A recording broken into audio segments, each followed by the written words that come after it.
Hey, so if you struggle with telling your nonprofit story in a way that donors actually believe, I want you to know right now that you are not alone. This is a really common problem. But right now and right here, we are going to show you how to communicate your impact so that your donors actually trust you. Because at the end of the day, that is the most important part, is just getting people to trust you. So I want us to start to frame things a little differently. We're going to talk about the real problem, and that is essentially that most nonprofits just talk about what they do. And that's okay, and that's good, and there's nothing wrong with that. But when you are communicating to your donors and you want to get them to trust you and you want to build on that relationship, we're not gonna just leave it there. That is the bare minimum. That is the basic things of just telling them what you're doing and how you're doing it. And that's great and yay, but we're going to start to take things to a new level, and we're going to tell them the difference that that is making. So we're no longer thinking of impact as just what we do, what we've done, those numbers. We're no longer telling our donors, hey, we fed 200 families, because great, and that number is super important. And if you want to talk more about the stats versus storytelling, take a look at this video. Right, actually, is it over going to be over here? It's going to be up here, one of those places. You can take a look at that video to learn a little bit more about the difference between stats and storytelling. But what we're going to move into is just really talking about the difference that you are making, because that is where trust starts to get built. Because now you're not just doing something, right? Now you're not just handing out food, but we're actually making a difference. We're no longer just feeding 200 families.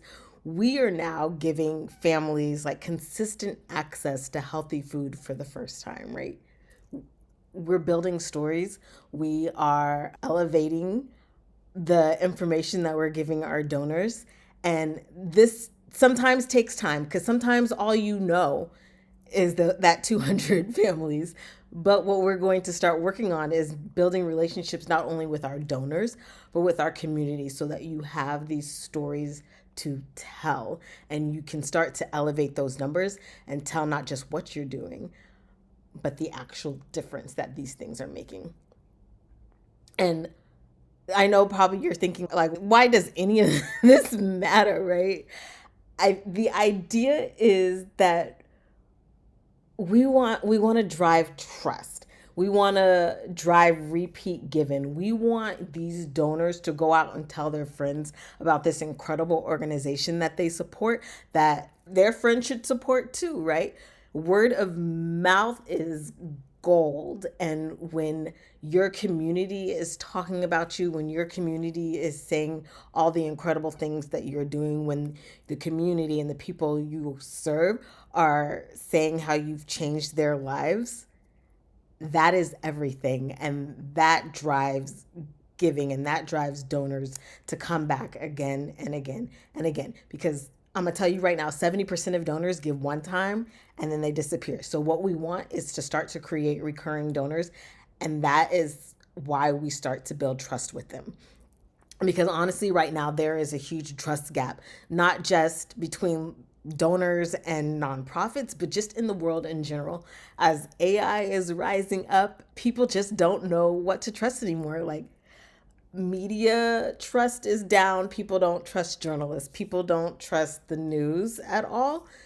And they're not trusting each other. I believe the stat is 34% of people say that other people are trustworthy. So there's a third of people in the United States that actually trust other people and the things that they say.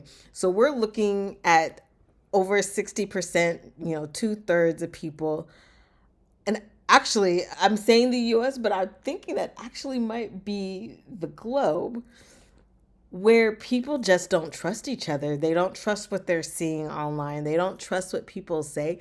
And so you have that responsibility. You have that burden to essentially build trust with your donors, to show them what you're doing, and to make them understand that you are actually creating a difference and having an impact on this world. You're doing your mission and you're working towards that vision. You're working towards that world that you're hoping to see as you continue to do what it is that you do. So then, of course, that comes the question, like, how do we actually build trust? And let's start to talk about that.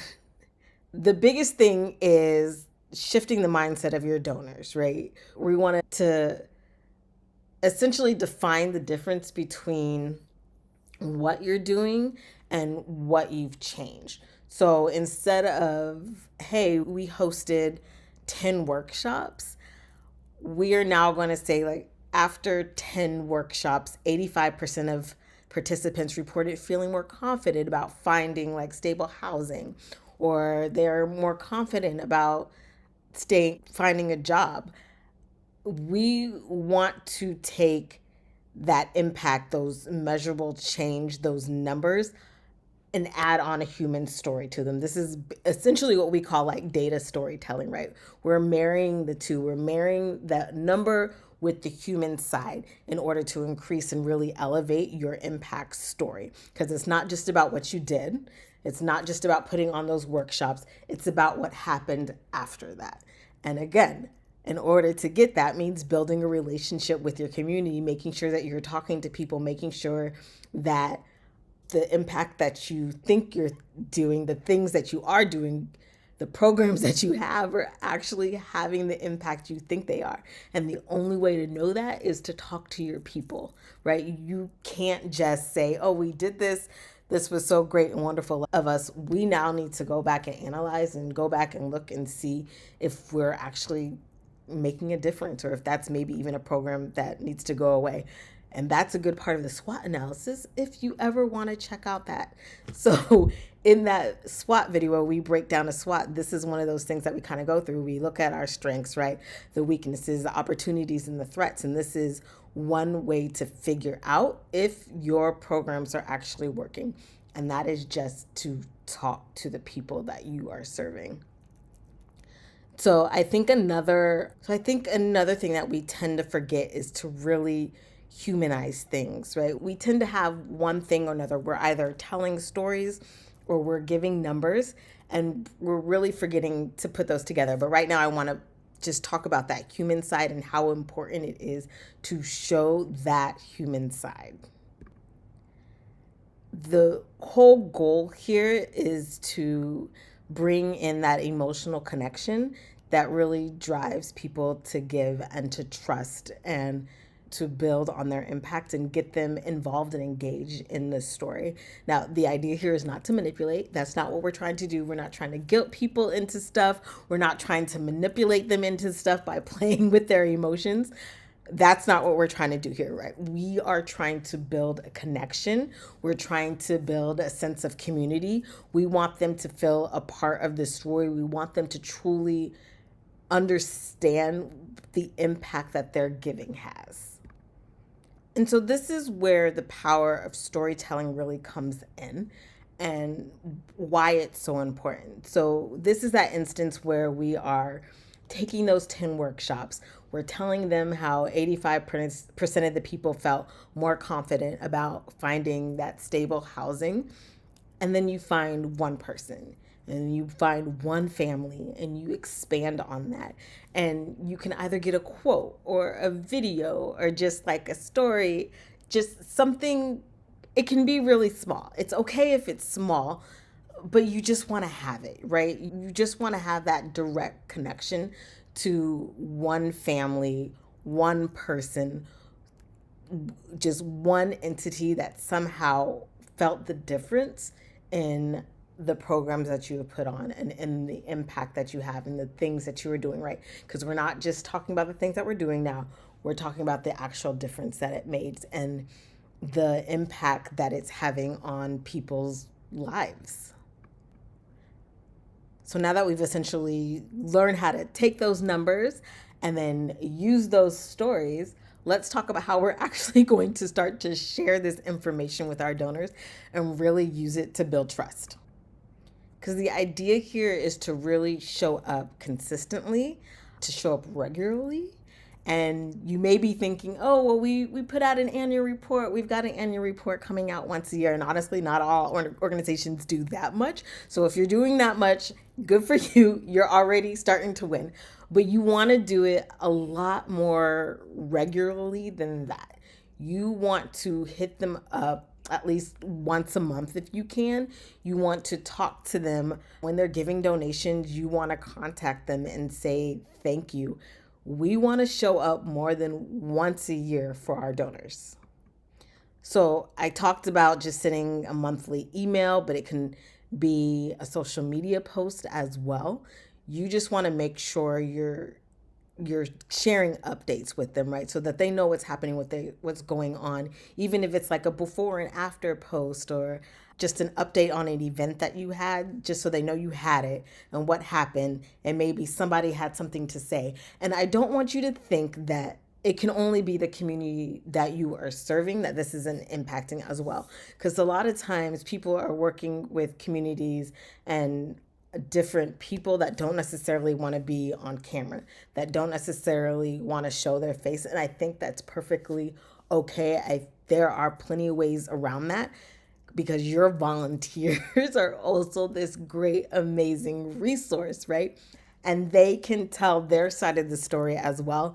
And that not only entices your donors, but that can still entice other volunteers to come in when they see that it's making a difference even in the life of your volunteers. And I can't even begin to count the number of organizations that I know where I have seen people from the community that have been served by a nonprofit organization that have then turned into volunteers because their life was impacted so much, because they had gotten so much out of it. They then wanted to give back. And even if they weren't in this perfect situation, they still wanted to give back the little bit of time that they had, because the organization was so impactful, had done so much for them, and had just really engaged and brought them in and drew them in and made them part of the community. It's this amazing and beautiful thing to see that. And those are incredible stories to tell as well, because that's progress, right? They're seeing little bits of progress over time, and they're not seeing like this huge jump. So now they've seen you go from serving 1 to 2 clients to 5 to 10, and all of a sudden we're doing 20 and then 100. And they've been part of that journey their whole time. And that's what they love, right? People want to feel a part of something. And when you give them these updates and you give them these more intermittent, I shouldn't say intermittent as in I want them to still come regularly. I just want them to come more than once a year. I want you to have these different points of contact with your donors in order to build community, to build relationship, and to essentially and ultimately build that trust with them. And then the other thing as part of that, as we're talking about social media, as we're talking about emails, as we're talking about an annual report, y'all know I'm a branding and communications girly. So it's really important that your values and your mission and your branding and all that stuff is aligning across those platforms so that they know who they're talking to, right? We don't want to be doing, I don't know, all black on one platform and then like hot pink on another. Like we have our colors, we have our voice, we have a tone, and that shows up in across all of these brands. Everything is consistent. And that doesn't mean that things can't change a little bit.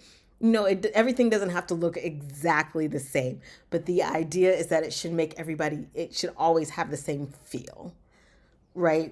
If we don't want things like written in Crayola on the website and then looking super polished and professional, like in your emails or on social media. There should just be a consistent feel, a consistent vibe, however you want to put that or look at. That's your branding. That is how you're showing up for people. That is how you show people who you are. That is how you tell them who they are. And that is all about how you want them to feel. And so the idea is just to be consistent across all of these multiple platforms. And that also is going to start to build trust because they know what they're getting from you, right? We talk about a lot. I talked with this one guy who was telling me, like, or asking me whether or not I thought like McDonald's had a good burger. And I'm like, first of all, I don't really eat meat like that, but I would not say that McDonald's probably has the best burgers. And he's like, nobody would really say that, but they're consistent, right? And so people know exactly what they're going to get every time they go to McDonald's. And that consistency is key. But also, it comes from this ability to stay vulnerable and that ability to be open and transparent.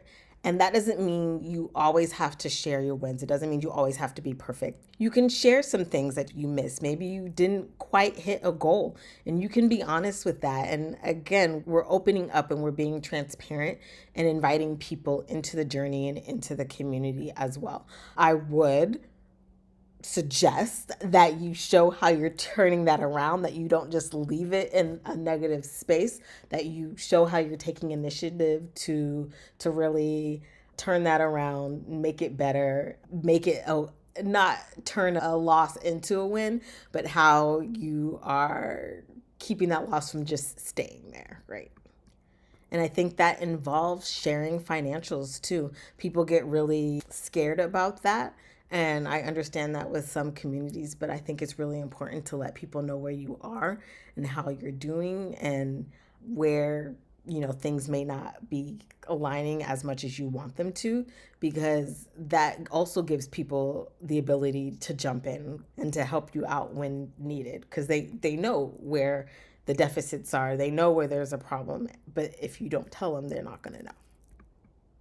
So just to round this out, right? The idea is just to really communicate your impact clearly, consistently, and honestly, and just give your donors exactly what they need so they don't have to keep guessing and they actually start believing in your mission and what you're doing. And remember again that impact is more about, or it's less about what you're doing and more about the impact that you are having in the communities that you serve. So if you found this helpful, please go ahead and hit subscribe, hit that bell so that you're notified every time we drop our videos, which are once a week. And we're just going to give you more tips to help you grow your nonprofit the right way and keeping it sustainable. And if you are ready to clarify that your nonprofit story, please schedule a consultation with me. Let's get you straight, let's get you right, and really help you to define that impact. So we'll catch you next time.